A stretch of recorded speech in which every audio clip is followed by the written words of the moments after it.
வணக்கம். பரபரப்பு மீடியா செய்திகளுக்காக நான் நிரோஷன். புதன்கிழமை டொனால்ட் ட்ரம்ப் தலைமையிலான அமெரிக்க நிர்வாகம் இந்திய ஏற்றுமதி மீதான இறக்குமதி வரியை 50% இரட்டிப்பாக்கிய நிலையில் ட்ரம்பின் வரி விதிப்பின் நோக்கத்திற்கு தலைகளான விளைவுகள் ஏற்பட தொடங்கியுள்ளது. ரஷ்யாவிடமிருந்து இந்தியா கச்சா எண்ணெய் வாங்குகிறது என்ற காரணத்தை காட்டி ட்ரம்ப் கடந்த புதன்கிழமை 25% மேலதிக வரி விதிப்பு செய்தார். ட்ரம்பின் வர்த்தக ஆலோசகர் பீட்டர் நவரோ பிரபல வர்த்தக ஊடக நிறுவனத்திற்கு கொடுத்த பேட்டியில் இந்தியா ரஷ்யாவிலிருந்து எண்ணெய் இறக்குமதியினை உடனே நிறுத்தினால் இந்தியா மீது விதிக்கப்பட்ட மேலதிக 25% இறக்குமதி வரியை நாளையே ரத்து செய்து விடுகிறோம் என்று குறிப்பிட்டார்.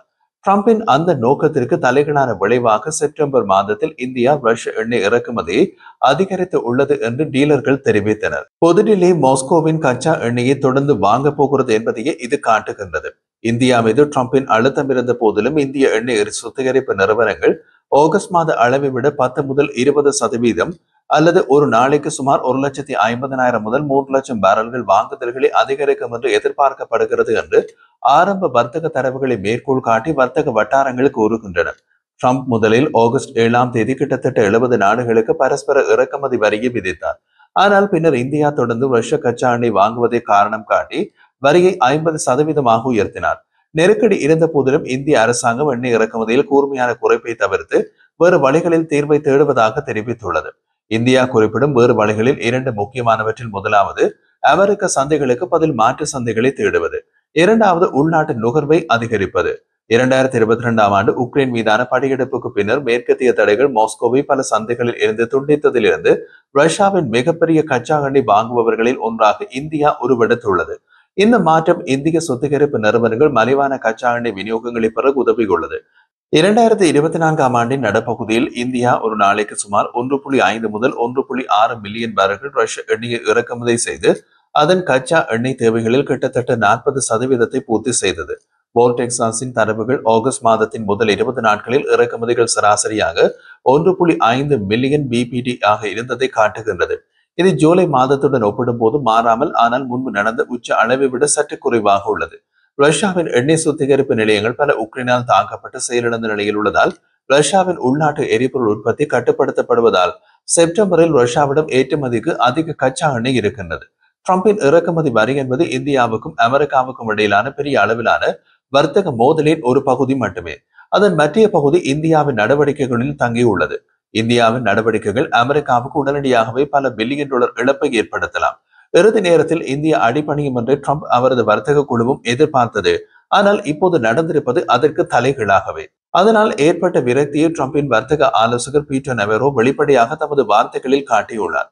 அவரது வார்த்தைகளில் கூறினார், இந்தியர்கள் ஆணவத்திற்காக நான் அவர்களை கண்டனம் செய்கின்றேன். எனக்கு தொந்தரவாக இருப்பது என்னவென்றால் இந்தியர்கள் இந்த விஷயத்தில் மிகவும் திமிர் பிடித்தவர்களாக இருப்பதுதான் என்கின்றார். வார்த்தை பிரயோகங்களை பொறுத்தவரை ட்ரம்ப் எவ்வளியோ அவரது வர்த்தக ஆலோசகர் பீட்டர் நெவரோவும் அதே வழிதான். இருவரும் பாலை குடிக்காமல் பண்பை குடித்து வளர்ந்தவர்கள், பண்பாகவே பேசுகிறார்கள். பிஎன்பி பரைபாஸ் வெளியிட்ட ஒரு அறிக்கையில் மேலும் 5% தள்ளுபடி செய்யப்பட்ட ரஷ்ய பேரல்களுக்கு மத்தியில் இந்தியாவின் அதிகரித்து வரும் சுத்திகரிப்பு நிலையங்களை கருத்தில் கொண்டு இந்தியா அதன் ரஷ்ய இறக்குமதியை அர்த்தமுள்ள அளவில் நிராகரிப்பதை நாங்கள் காணவில்லை என்று குறிப்பிட்டது.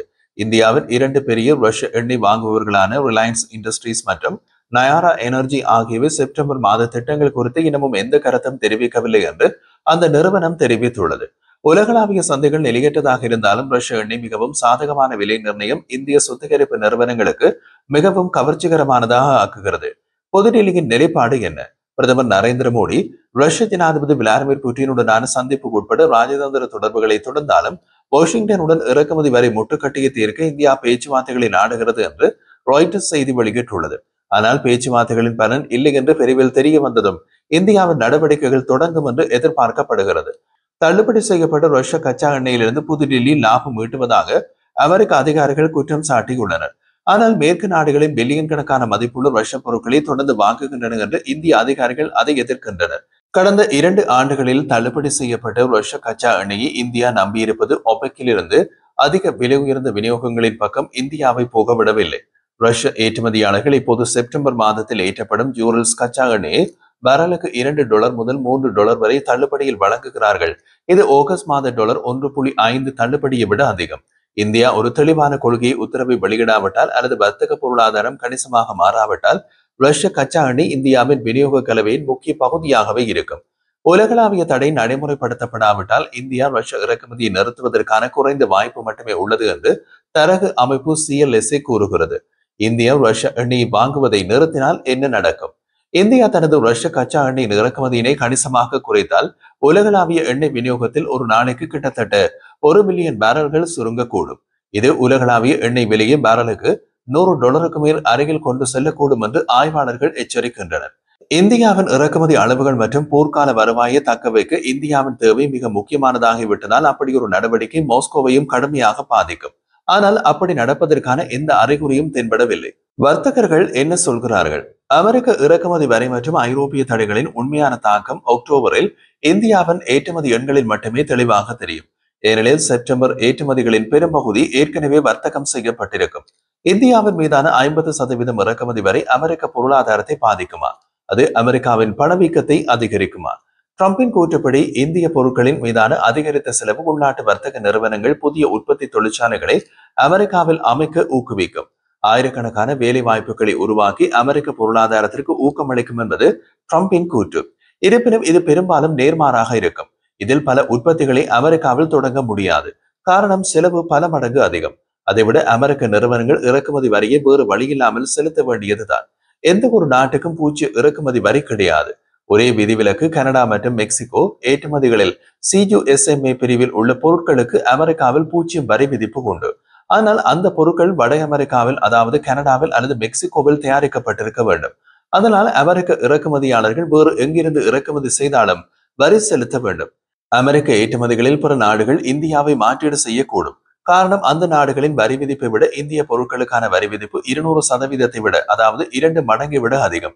ஆனால் அந்த நாடுகள் தங்கள் இருப்பை ஒருங்கிணைந்த பின்னர் அவர்கள் தங்கள் பொருட்களின் விலையை உயர்த்தக்கூடும். காரணம், போட்டியிலிருந்து இந்தியா வெளியேறிவிடும்.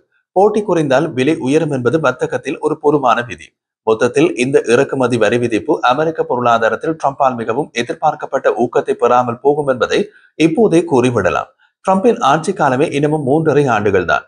அதன் பின் எல்லாமே மாறிவிடும். இந்த குறுகிய கால விளையாட்டுக்காக யாரும் அமெரிக்காவில் மில்லியன் அல்லது பில்லியன் கணக்கில் செலவு செய்து தொழிற்சாலைகளை அமைக்க போவதில்லை. தொழிற்சாலை அமைக்க தொடங்கினாலும் அவை கட்டப்பட்டு தொழில் நிபுணத்துவம் உள்ளவர்களை தேடி உற்பத்தி தொடங்கி பொருள் சந்தைக்கு போகும்போது ட்ரம்பின் ஆட்சி ஏறக்குறைய முடிவுக்கு போயிருக்கும். மறுபுறம் அதிகரித்த இறக்குமதி வரி அல்லது குறைக்கப்பட்ட போட்டி காரணமாக அதே பொருட்களுக்கு அமெரிக்கர்கள் அதிக விலை கொடுக்க வேண்டி இருக்கும். உதாரணமாக, ஜவுளி மற்றும் ஆடைகளில் அமெரிக்க சந்தையில் இந்தியாவின் பங்கு சுமார் 10% ஆகும். இது ஆண்டுதோறும் மதிப்பு அடிப்படையில் சுமார் 10 தொடக்கம் $12 பில்லியன் ஆகும். இறக்குமதி வரி ஏற்கனவே நடைமுறைக்கு வந்துவிட்டதால் வால்மார்ட், டார்கெட், அமேசான் மற்றும் மேசிஸ் போன்ற அமெரிக்க சில்லறை விற்பனையாளர்கள் அதிகமாக பணம் செலுத்த வேண்டியுள்ளது. இறுதி நுகர்வோர் ஆடை விலைகள் 10 தொடக்கம் 20% வரை உயரக்கூடும். வங்கதேசம் மற்றும் வியட்நாம் இந்தியாவை மாற்றீடு செய்யக்கூடும். இருப்பினும் விநியோக சங்கிலியில் ஒரு இடையூறு மற்றும் அதிக செலவுகள் ஏற்பட வாய்ப்பு உள்ளது.